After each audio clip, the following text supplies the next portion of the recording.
প্রচুর লক্ষ লক্ষ টাকার সোনা লুট হয়েছিল।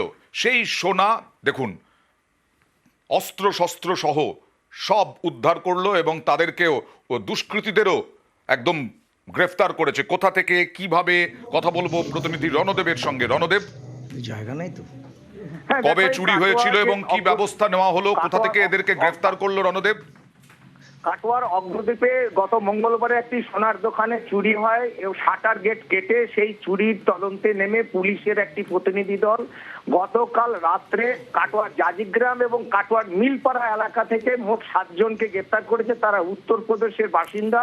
বদায়ু গ্যাং নামে যে গ্যাং পূর্ব বর্ধমানে কাটোয়া শহরে বাড়ি ভাড়া নিয়ে প্রায় 3 মাস ধরে বিভিন্ন জায়গায় চুরি করছিল এবং তাদের কাছ থেকে 26 লক্ষ টাকা মূল্যের সোনার অলংকার, তার সঙ্গে বেশ কিছু রূপোর অলংকার, 5টা আগ্নেয়াস্ত্র এবং 40টি গুলি, তার সঙ্গে নগদ 1,70,000, 11টি মোবাইল ফোন এবং চুরি শাটার ভাঙা চুরি করতে গেলে যেসব সরঞ্জাম লাগে সেই সব সরঞ্জাম সহ 5 পুরুষ এবং 2 মহিলাকে গ্রেপ্তার করেছে। তারা দিনের বেলায় ফেরি করত, দিনে তারা কম্বল বিক্রি করতো কিংবা মটকা বিক্রি করতো, মানে কুলপি বিক্রি করতো, আর সেই সময় থাকে রেকি করতো।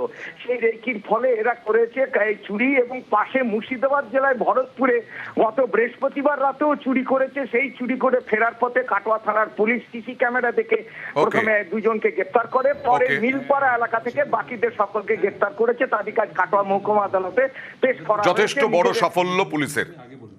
5-6 তারিখের রাত্রে কাটোয়া থানাতে একটা জায়গাতে জুয়েলারি শপে চুরি হয়েছিল, রবারি হয়েছিল। ইনফরমেশন কালেক্ট করে টোটাল আমরা 7 জনকে ধরেছি। ওর মধ্যে থেকে 5 জন পুরুষ আছে, 2 জন মহিলা আছে। 450 গ্রাম মতলব প্রায় 26 লাখ টাকার গয়না আমরা রিকভার করতে পেরেছি, গোল্ড। এটা ছাড়া কিছু সিলভার আইটেম আছে, সে ক্যাশও আমরা প্রায় 1,70,000 টাকা সিজ করেছি এদের থেকে।